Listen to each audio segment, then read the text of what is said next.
आइए शुरुआत करते हैं। देखिए, मलाला यूसुफजई, उनका एक स्टेटमेंट है, बड़ा ही अच्छा आपको लगेगा और आपकी किताब में भी दिया हुआ है। एक किताब, एक कलम, एक बच्चा और एक शिक्षक दुनिया बदल सकते हैं। क्या बात है। तो चलिए शुरुआत करते हैं। कोशिका पाठ के मुख्य बिंदु क्या हैं? तो कोशिका सभी जीवों की संरचनात्मक एवं क्रियात्मक इकाई होती है। रॉबर्ट हुक ने 1665 ईस्वी में सबसे पहले कोशिका की खोज की। कोशिका विभिन्न आकार, प्रकार और आकृति की होती है। कोशिका के 3 मुख्य संघटक हैं: कोशिका झिल्ली, कोशिका द्रव्य एवं केंद्रक। जीव द्रव्य जीवन का भौतिक आधार है। इसमें कोशिका द्रव्य एवं केंद्रक द्रव्य दोनों शामिल होते हैं। दोनों को इकट्ठे जब बोला जाता है तो उसको जीव द्रव्य या प्रोटोप्लाज्म कहते हैं। कोशिका भित्ति एवं क्लोरोप्लास्ट, ये दोनों जो है वो सिर्फ पौध कोशिका में ही पाया जाता है। कोशिका द्रव्य में पाए जाने वाले मुख्य कोशिका के अंगक जो हैं वो हैं हरित लवक, माइटोकॉन्ड्रिया, राइबोसोम, रसधानी वगैरह वगैरह। चलिए अब दूसरे पाठ पर चलते हैं। धातु एवं अधातु पाठ के मुख्य बिंदु निम्न हैं। धातुएं कठोर, चमकीली, तन्य, ऊष्मा एवं विद्युत का सुचालक होती हैं। धातुओं के गलनांक एवं क्वथनांक उच्च होते हैं। धातुएं वायु की उपस्थिति में जलकर धातु के ऑक्साइड बनाते हैं जो क्षारीय प्रकृति के होते हैं। धातुएं जल से प्रतिक्रिया कर धात्विक हाइड्रोक्साइड और हाइड्रोजन गैस बनाते हैं, किंतु अधातुएं सामान्यतः जल से प्रतिक्रिया नहीं करते हैं।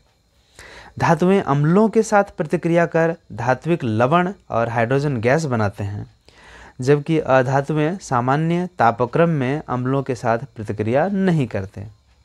धातुएं क्षारों के साथ प्रतिक्रिया कर हाइड्रोजन गैस मुक्त करते हैं और अधातुएं क्षारों के साथ सामान्य स्थिति में प्रतिक्रिया नहीं करते हैं।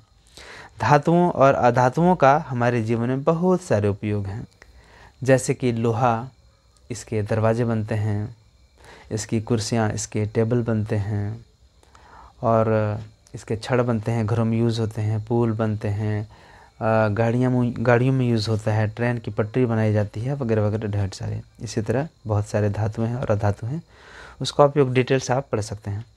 सूक्ष्मजीव पाठ के मुख्य बिंदु क्या हैं? तो आइए जानते हैं। सूक्ष्मजीव अति सूक्ष्म मतलब छोटे जीव होते हैं जिसे सूक्ष्मदर्शी यंत्र की ही मदद से देखा जा सकता है। यह जल में, वायु में, मिट्टी में और अन्य जगह में भी पाए जाते हैं।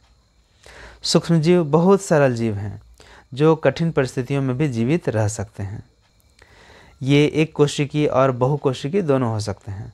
सूक्ष्मजीव को 4 वर्गों में बांटा गया है: जीवाणु, कवक, प्रोटोजोआ तथा कुछ शैवाल। विषाणु को भी इसी के अंतर्गत रखा गया है, परंतु ये स्वतंत्र रूप में निर्जीव होते हैं। मतलब यदि किसी जीवित कोशिका में घुस गए तो ये विषाणु भी जीवित हो जाते हैं, और यदि ये अकेले हैं तो ये फिर निर्जीव के जैसे व्यवहार करते हैं। मतलब ये सजीव और निर्जीव के बीच की कड़ी है। विषाणु केवल परपोषी के अंदर रहकर ही गुणन करते हैं। कुछ सूक्ष्मजीव हमारे लिए उपयोगी हैं तो कुछ हानिकारक भी होते हैं। कुछ सूक्ष्मजीव भोज्य पदार्थों के बनाने में उपयोगी होते हैं, जैसे खमीर यानी यीस्ट। कुछ सूक्ष्मजीव अल्कोहल एवं औषधि का वाणिज्यिक उत्पादन में उपयोगी हैं, जैसे कि यीस्ट यानी खमीर। कुछ सूक्ष्मजीव का उपयोग कृषि उत्पादन में वृद्धि और पर्यावरण को साफ सुथरा रखने में किया जा सकता है। कुछ सूक्ष्मजीव मनुष्य, पौधे और अन्य जंतुओं में बीमारी उत्पन्न करते हैं, इन्हें रोग कारक या रोगाणु कहते हैं। कुछ सूक्ष्मजीव हमारे भोजन को विषाक्त बनाते हैं। कुछ सूक्ष्मजीव लेग्यूम पौधों की जड़ों में पाए जाते हैं। ये वायुमंडलीय नाइट्रोजन का स्थिरीकरण कर मिट्टी की उर्वरता को बढ़ाते हैं, जैसे कि राइजोबियम जीवाणु। भोजन को सूक्ष्मजीव संदूषण से बचाने के लिए पाश्चुरीकरण, शीतलन, उबालन, भंडारण और पैकिंग आदि विधियां अपनाई जाती हैं। विद्युत धारा का रासायनिक प्रभाव पाठ के मुख्य बिंदु निम्न हैं। पदार्थ जो विद्युत धारा का चालन करते हैं उन्हें सुचालक कहते हैं, और जो पदार्थ विद्युत धारा का चालन नहीं करते हैं उन्हें कुचालक कहते हैं। पदार्थ जो विद्युत धारा का दुर्बल चालन करते हैं उन्हें हीन चालक कहते हैं। कुछ द्रव्य जो हैं वो विद्युत के सुचालक हैं, कुछ हीन चालक तथा कुछ कुचालक हैं। विद्युत चालन करने वाले अधिकांश द्रव्य अम्लों, क्षारकों और लवणों के विलयन होते हैं। किसी चालक द्रव्य से विद्युत धारा प्रवाहित करने पर रासायनिक प्रभाव उत्पन्न होते हैं। ठीक है, किसी विलयन से विद्युत धारा प्रवाहित करने पर विलयन में रासायनिक निक्षेप की प्रक्रिया को विद्युत अपघटन कहते हैं। विद्युत अपघटन में प्रयुक्त विलयन को विद्युत अपघट्य कहते हैं। विद्युत धारा की सहायता से किसी धातु की सतह पर इच्छित धातु की परत निक्षेपित करने की प्रक्रिया को विद्युत लेपन कहते हैं। समझ गए, इलेक्ट्रोप्लेटिंग कहते हैं। जंतुओं में जनन पाठ के मुख्य बिंदु निम्न है। जनन वह प्रक्रिया है जो जीवों में पीढ़ी दर पीढ़ी निरंतरता बनाए रखने में सहायता करता है। जो जंतु अपने जैसे जीवों को, शिशु को जन्म देते हैं, जरायुज का जंतु कहलाते हैं, परंतु जो जंतु अपने जैसे शिशु को जन्म न देकर अंडे देते हैं, अंडप्रजक कहलाते हैं। जंतुओं में जनन दो प्रकार के होते हैं, लैंगिक जनन, अलैंगिक जनन। तो अलैंगिक जनन, मुकुलन, द्विखंडन, ये सारे अलैंगिक जनन की विधियां हैं। यदि मुकुलन की बात की जाए तो हाइड्रा में होता है, द्विखंडन की बात की जाए तो अम्बीबा में होता है। लैंगिक जनन में शुक्राणु और अंडाणु निषेचित होकर युग्मनज बनाते हैं। निषेचन दो प्रकार के होते हैं, एक आंतरिक निषेचन, दूसरा बाह्य निषेचन। निषेचित अंडाणु मतलब युग्मनज लगातार विभाजित होने के बाद भ्रूण के रूप में परिवर्तित होता है। यही भ्रूण बाद में गर्भ तथा अंततः पूर्ण शिशु के रूप में विकसित हो जाता है। रेशम के कीट एवं मेढक के जीवन चक्र में शिशु से वयस्क होने की प्रक्रिया कायांतरण कहलाती है। टेस्टोस्टेरोन पुरुष जनन हार्मोन है, जबकि एस्ट्रोजन स्त्री जनन हार्मोन है। आयोडीन की कमी से होने वाला रोग ग्वाइटर यानी घेघा रोग कहलाता है। इसका संबंध थायराइड ग्रंथि से स्रावित थायरोक्सिन हार्मोन है। इंसुलिन हार्मोन की कमी से मधुमेह बीमारी होती है। अब बल एवं दाब पाठ के मुख्य बिंदु निम्न है। बल जो है वो धकेलने मतलब अपकर्षण अथवा खींचने मतलब अभिकर्षण की वह प्रक्रिया है जो किसी वस्तु पर लगकर उसकी अवस्था परिवर्तन करता है अथवा परिवर्तन करने का प्रयास करता है। संपर्कित बल वह बल है जो एक वस्तु दूसरे वस्तु पर सीधे भौतिक संपर्क के कारण ही लगता है, और असंपर्कित बल वह बल है जो एक वस्तु दूसरे वस्तु पर कुछ दूरी से बिना सीधे संपर्क के भी लगता है। परिणामी बल वह बल है जो वस्तु पर कार्यरत सभी बलों के योग के बराबर होते हैं। वस्तु पर कार्यरत सभी बलों का परिणामी बल जब शून्य होता है तो उसे संतुलित बल कहा जाता है। जब वस्तु पर कार्यरत सभी बलों का परिणामी शून्य नहीं हो तो उसे असंतुलित बल कहा जाता है। तरल पदार्थ का अर्थ है द्रव और गैस दोनों। एकांक क्षेत्रफल पर कार्यरत बल को दबाव कहते हैं। दबाव आरोपित बल के संपर्क क्षेत्रफल के बढ़ने से बढ़ता है और उसके घटने से बढ़ता है। मतलब आरोपित बल के संपर्क क्षेत्रफल यदि बढ़ गया तो दबाव जो है घट जाता है, और यदि क्षेत्रफल घटा देते हैं तो दबाव जो है वो बढ़ जाता है। वायुमंडल द्वारा पृथ्वी के किसी बिंदु पर आरोपित दबाव को वायुमंडलीय दबाव कहते हैं। द्रव का दबाव द्रव की गहराई के बढ़ने से बढ़ता है और गहराई के घटने से घटता है। तरल पदार्थ का किसी बिंदु पर कार्यरत दबाव सभी दिशाओं में समान होता है। इसको आप प्रैक्टिकल करके देख भी सकते हैं। दहन और ज्वाला पाठ के मुख्य बिंदु निम्न हैं। वायु में जलने वाले पदार्थ को दहनशील पदार्थ कहते हैं। वायु में नहीं जलने वाले पदार्थ को अदहनशील पदार्थ कहते हैं। दहन के लिए जो जरूरी चीज़ें हैं जो ज्वलन ताप के साथ साथ दहनशील पदार्थ और वायु मतलब ऑक्सीजन की उपस्थिति अनिवार्य है। ज्वलन ताप वह न्यूनतम ताप है जिस ताप पर कोई पदार्थ जो है वो जलना शुरू कर देता है। आग की उत्पत्ति के लिए आवश्यक 3 शर्तों में से एक या अधिक को हटाकर आग को कंट्रोल किया जा सकता है। समझ गए? जैसे कहीं आग लगी हुई है तो वहाँ ऑक्सीजन का संपर्क आप तोड़ सकते हैं। कहीं आग लगी हुई है तो वहाँ से आप जो जलने वाली दहनशील पदार्थ है उसको हटा सकते हैं। ठीक है? कहीं पे आग लगी है तो वहाँ ज्वलन ताप जो है उसको आप पानी वगैरह से डाल करके उसको निम्न कर सकते हैं तो आग धीरे धीरे बुझ जाएगी। जलती हुई गैसों के क्षेत्र को ज्वाला कहते हैं, और ज्वाला के 4 विभिन्न क्षेत्र होते हैं। एक नीला क्षेत्र, दूसरा काला क्षेत्र, तीसरा दीप्त क्षेत्र और चौथा अदीप्त क्षेत्र। ज्वाला का मध्य भाग अर्थात दीप्त क्षेत्र चमकीला होता है। ज्वाला का मध्य भाग अर्थात दीप्त क्षेत्र चमकीला होता है। यह भाग कार्बन के कम जले कणों के कारण चमकता रहता है। ज्वाला के सबसे बाहरी क्षेत्र अर्थात अदीप्त जो नीला क्षेत्र का ताप उच्चतम होता है, सबसे ज़्यादा होता है। ईंधनों की दक्षता उसके ऊष्मीय मान के रूप में व्यक्त की जाती है। इसका मतलब कि जो हाइड्रोजन है उसका ऊष्मीय मान सबसे अधिक होता है, इसलिए हाइड्रोजन ईंधन की दक्षता सबसे अधिक है। ऊष्मीय मान को किलो जूल प्रति किलोग्राम के मात्रक के रूप में व्यक्त करते हैं। 1 किलोग्राम पदार्थ के ऑक्सीजन में पूर्ण दहन के फलस्वरूप उत्पन्न ऊष्मा की मात्रा उस पदार्थ का ऊष्मीय मान कहलाती है। ठीक है। ईंधन के अपूर्ण दहन के फलस्वरूप कार्बन मोनोऑक्साइड गैस उत्पन्न होती है, जो विषैली गैस है। कोयला, डीजल एवं पेट्रोल के जलने से सल्फर और नाइट्रोजन के ऑक्साइड गैस बनते हैं, जो वर्षा के जल में घुलकर अम्ल बनाते हैं। ये अम्ल वर्षा जल के साथ जमीन पर गिरते हैं, जिसे अम्लीय वर्षा कहते हैं। किशोरावस्था की ओर पाठ के मुख्य बिंदु निम्न हैं। जीवन काल की वह अवधि जो कि 10 वर्ष से 19 वर्ष होती है, जब शरीर में ऐसे परिवर्तन होते हैं जिसके परिणाम स्वरूप जनन परिपक्वता आती है, रिप्रोडक्टिव मैच्योरिटी आती है, उसको किशोरावस्था कहते हैं। किशोर एवं किशोरियों में यौवनारंभ के दौरान कई तरह के शारीरिक, मानसिक और संवेदनात्मक परिवर्तन आते हैं, जिसमें हार्मोन की अहम भूमिका होती है।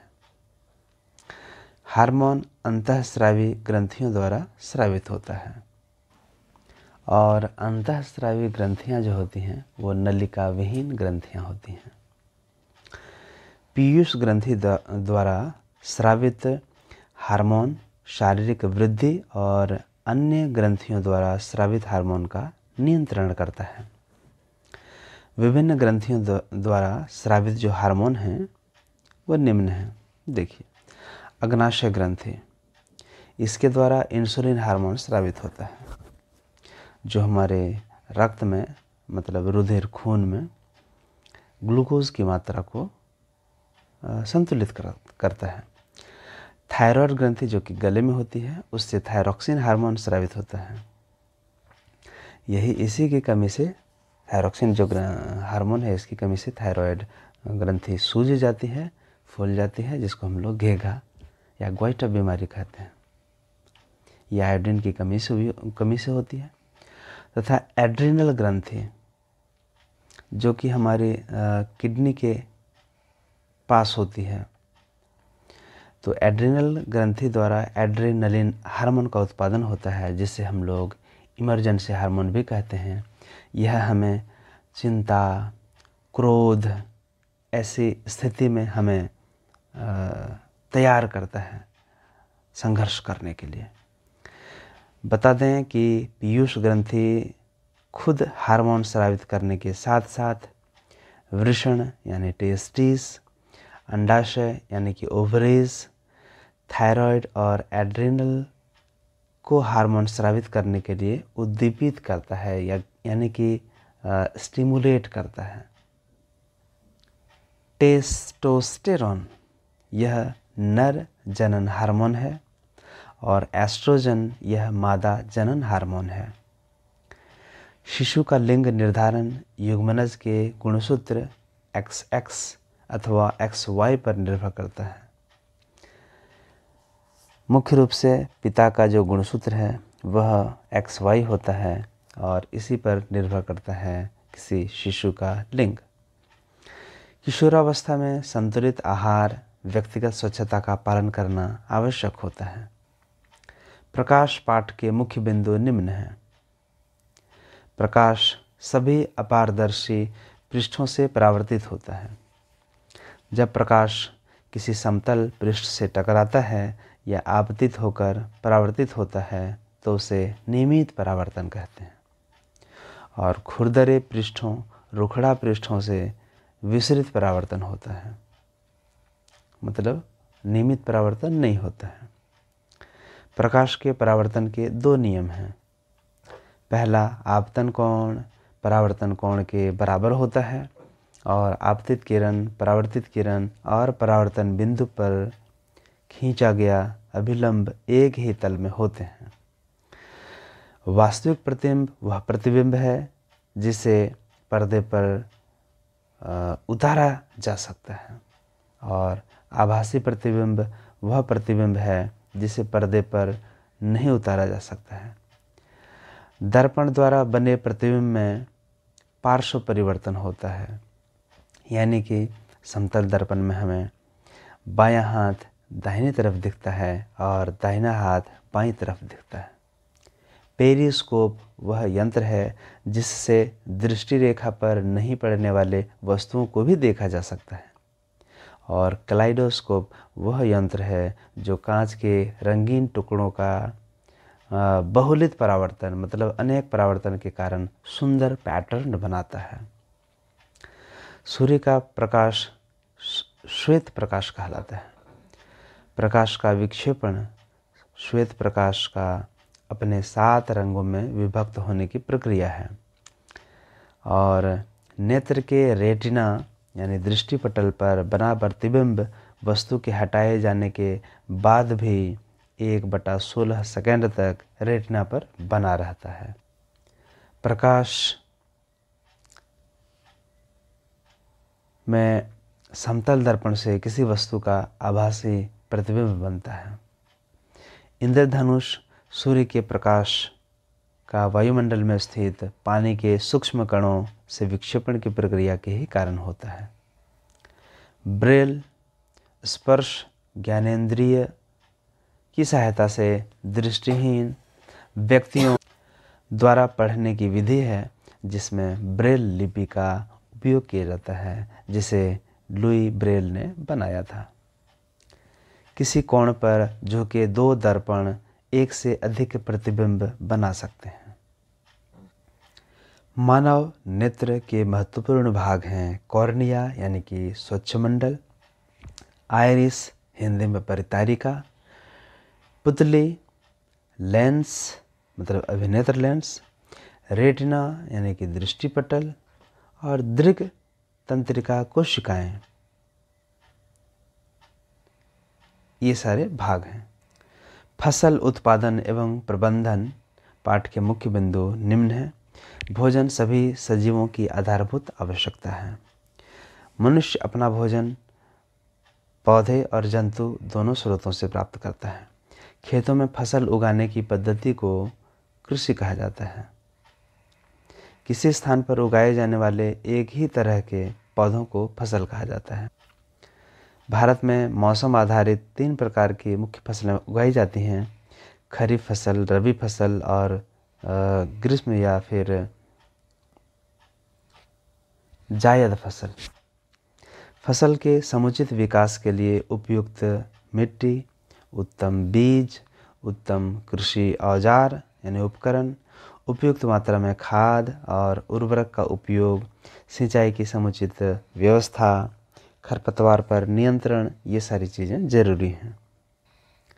खेत की जुताई से मिट्टी ढीली होती है और भुरभुरी हो जाती है। इससे मिट्टी की जल धारण करने की क्षमता और वायु के गमन में वृद्धि होती है। खरपतवार नष्ट हो जाते हैं। जुताई में मिट्टी से लाभदायक सूक्ष्मजीवों की संख्या में वृद्धि हो जाती है। खेतों में स्वस्थ, उत्तम किस्म वाले और रोगमुक्त बीजों की बुआई करनी चाहिए। मिट्टी में खाद और उर्वरक के प्रयोग से पोषक तत्व की प्राप्ति होती है।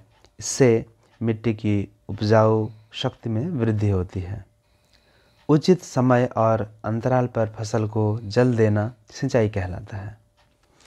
निराई में बिना उगाए स्वयं उगे अनावश्यक पौधों को हटाते हैं, जिसे खरपतवार कहते हैं। कटाई का अर्थ पकी हुई फसल को हाथों या मशीन से काटना होता है। इसके लिए दरांती या हार्वेस्टर का उपयोग करते हैं। अनाज के दानों को भूसे से अलग करना थ्रेसिंग कहलाता है। इसके लिए थ्रेसिंग मशीन का उपयोग किया जाता है।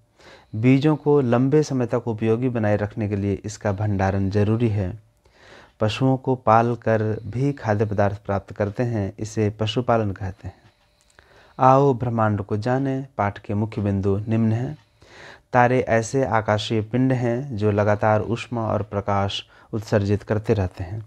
हमारा सूर्य भी एक तारा है। खगोलीय पिंडों की दूरी को प्रकाश वर्ष में मापा जाता है। एक प्रकाश वर्ष 9.46 गुना 10⁻12 किलोमीटर लगभग है।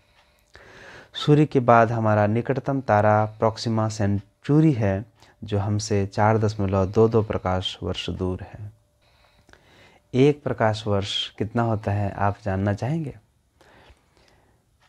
प्रकाश की गति काफ़ी तेज होती है, 3 लाख किलोमीटर प्रति सेकंड।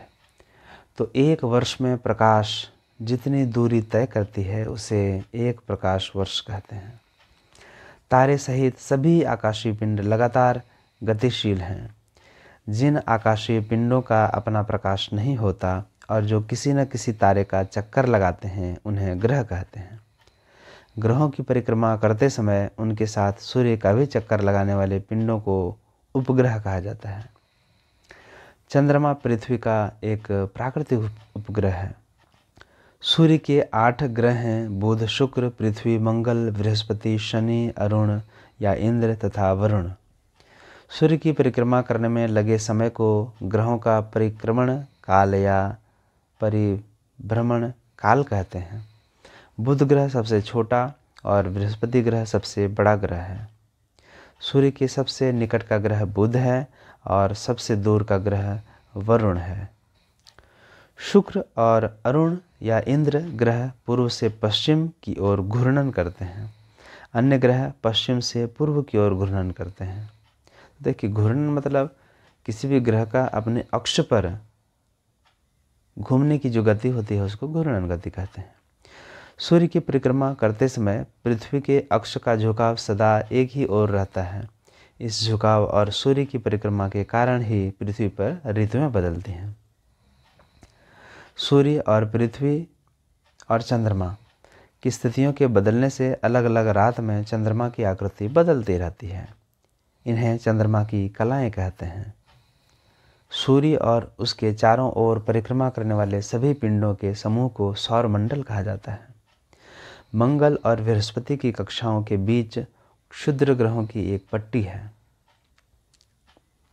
कृत्रिम उपग्रह वह है जो पृथ्वी या अन्य खगोलीय पिंड की निश्चित कक्षा में परिक्रमा करते हैं और यह मानव निर्मित होते हैं। घर्षण एक अनिवार्य बल। पाठ के मुख्य बिंदु निम्न हैं।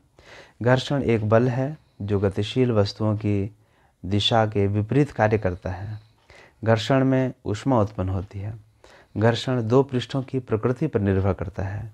घर्षण कई प्रकार के होते हैं, जैसे स्थैतिक घर्षण, सर्पी घर्षण, लोटनी घर्षण और तरल घर्षण। घर्षण लाभदायक और हानिकारक दोनों होता है। किसी पृष्ठ को रुखड़ा बनाकर या सुखाकर घर्षण बढ़ाया जा सकता है। किसी पृष्ठ में तेल, साबुन, पानी, लोहे की गोली डालकर घर्षण कम किया जा सकता है। स्नेहक यानी ग्रीस मोबिल लगाकर भी घर्षण को कम किया जा सकता है। बॉल तथा बियरिंग का उपयोग कर घर्षण बल कम किया जाता है। तरल यानी कि हवा और जल, मतलब इसमें द्रव और गैस दोनों आती है। इसमें गति करने वाली वस्तु को उचित आकार देकर घर्षण बल कम किया जा सकता है। संश्लेषित रेशे और प्लास्टिक। इस पाठ के मुख्य बिंदु निम्न हैं। प्राकृतिक रेशों की भांति संश्लेषित रेशे एवं प्लास्टिक बहुत बड़ी इकाइयों से निर्मित होते हैं, जो बहुलक कहलाते हैं। बहुलक अनेक छोटी इकाइयों से निर्मित होती है। प्राकृतिक रेशे पौधे और जंतुओं से प्राप्त होते हैं, जबकि संश्लेषित रेशे पेट्रो रसायनों के रासायनिक प्रक्रमण से प्राप्त होते हैं। प्राकृतिक रेशों की भांति ही इन रेशों को भी कपड़ों के रूप में बुना जा सकता है।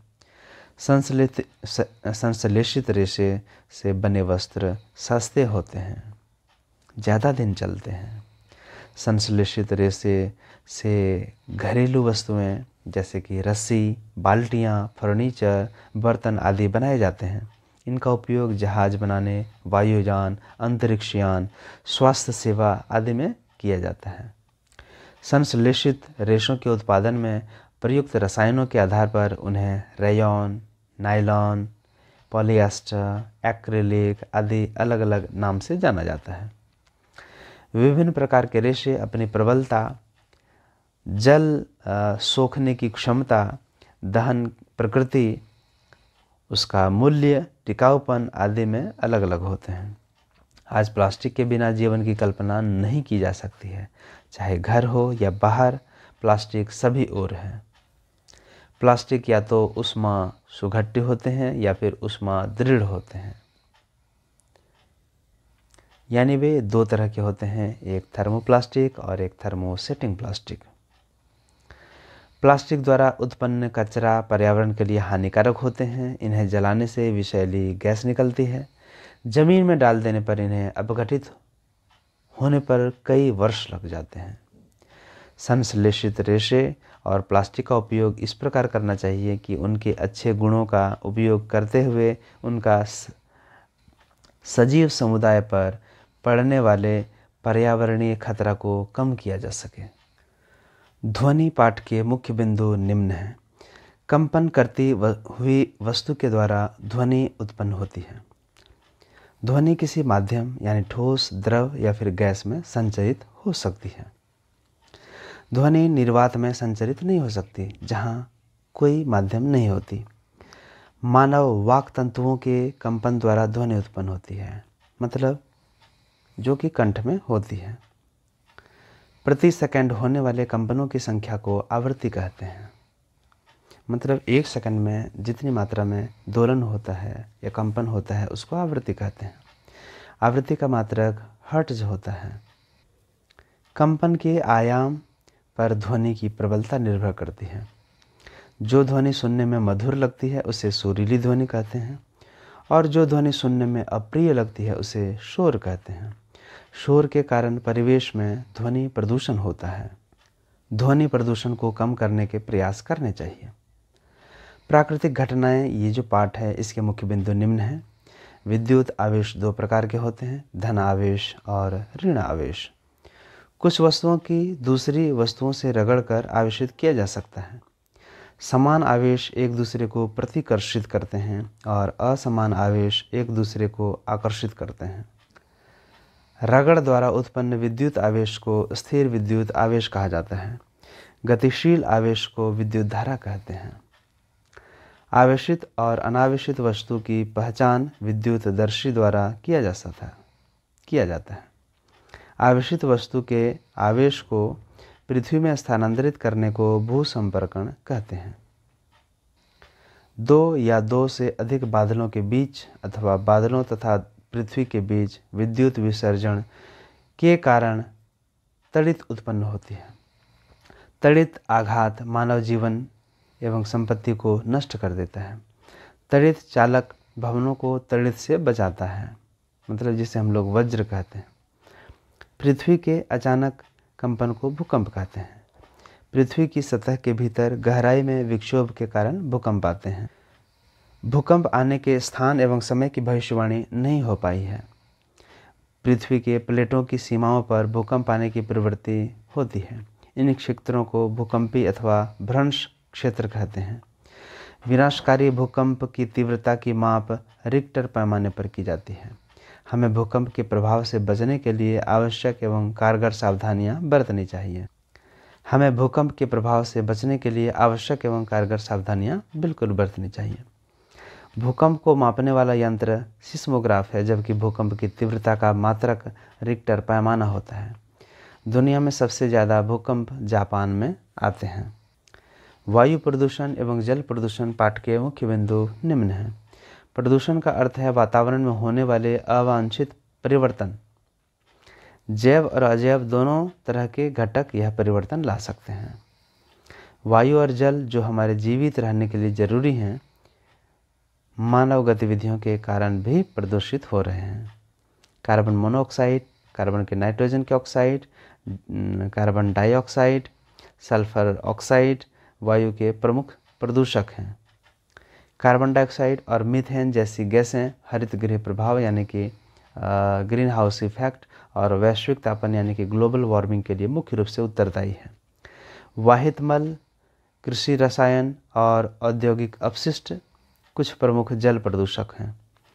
जल और वायु दोनों का संरक्षण अति आवश्यक है। हमें इसके संरक्षण के उपायों को जानना और अमल में लाना जरूरी है। पेयजल की उपलब्धता कम होने के कारण इसका संरक्षण भी जरूरी है। पौधे और जंतुओं का संरक्षण पाठ के मुख्य बिंदु निम्न है। वन्य प्राणी अभयारण्य, राष्ट्रीय उद्यान और जैव मंडल आरक्षित क्षेत्र ऐसे स्थान हैं जो वन एवं वन प्राणियों का संरक्षण एवं परिरक्षण के लिए बने हुए हैं। जैव विविधता से मतलब है किसी विशिष्ट क्षेत्र में पाए जाने वाले सजीवों की विभिन्न किस्में। किसी क्षेत्र के सभी पौधे एवं जंतु उस क्षेत्र के वनस्पति जात और प्राणी जात से जाने जाते हैं। विशेष क्षेत्रीय प्रजाति यानी कि स्पीसीज किसी क्षेत्र विशेष में ही पाई जाती है, दूसरी जगह नहीं मिलेगी। संकटापन्न प्रजाति यानी स्पीशीज वह प्रजाति यानी स्पीशीज है जो विलुप्त होने के कगार पर है, यानी खत्म होने वाला है। और रेड डाटा पुस्तक में संकटापन्न स्पीशीज का रिकॉर्ड रखा जाता है। और प्रवास वह परिघटना है जिसमें किसी स्पीशीज का अपने आवास से किसी अन्य आवास में हर वर्ष की विशेष अवधि में विशेषकर प्रजनन हेतु जाना होता है। हमें वृक्ष, ऊर्जा और पानी बचत करने के लिए कागज़ की बचत, इसका पुनः उपयोग और पुनः चक्रण करना चाहिए। पुनर्वन रोपण नष्ट किए गए वनों को पुनः स्थापित करने की एक प्रक्रिया है जिसमें फिर से जंगल और पेड़ पौधे लगाए जाते हैं। सुंदरलाल बहुगुणा, इनके नेतृत्व में चिपको आंदोलन चला था और झारखंड के खूंटी जिले में इसी की तर्ज पर 27 से 29 नवंबर 2003 में जंगल बचाओ आंदोलन चलाया गया। बेतला राष्ट्रीय उद्यान झारखंड के पलामू जिले में स्थित है। भूमिगत ईंधन के ये जो पाठ है इसके मुख्य बिंदु निम्न हैं। प्रकृति से प्राप्त संसाधन को प्राकृतिक संसाधन कहते हैं। प्राकृतिक संसाधन दो प्रकार के होते हैं, क्षय और अक्षय प्राकृतिक संसाधन। कोयला, पेट्रोलियम, प्राकृतिक गैस क्षय होने वाले प्राकृतिक संसाधन हैं जो पौधे तथा जानवरों के अवशेष को जमीन के अंदर लाखों करोड़ों वर्ष तक दबे रहने से बनता है। इसी कारण इन्हें जीवाश्म ईंधन कहा जाता है। कोयला से कोक, कोल गैस और कोलतार बनता है। पेट्रोलियम में बहुत उपयोगी पदार्थ जैसे कि पेट्रोल, डीजल और पैराफिन मोम रहता है। प्राकृतिक गैस एक स्वच्छ ईंधन है जिसमें मुख्यतः मीथेन होता है। जीवाश्म ईंधन प्रकृति में निश्चित मात्रा में है। इसके अधिक उपयोग से प्रदूषण बढ़ रहा है। हमें जीवाश्म ईंधन के स्थान पर नवीकरणीय ऊर्जा स्रोत जैसे कि सौर ऊर्जा आदि के उपयोग को बढ़ावा देना चाहिए। इस वीडियो में इतना ही। मिलते हैं अगले वीडियो में फिर कोई नई टॉपिक, कोई नई जानकारी के साथ। तब तक आप सभी का हार्दिक धन्यवाद।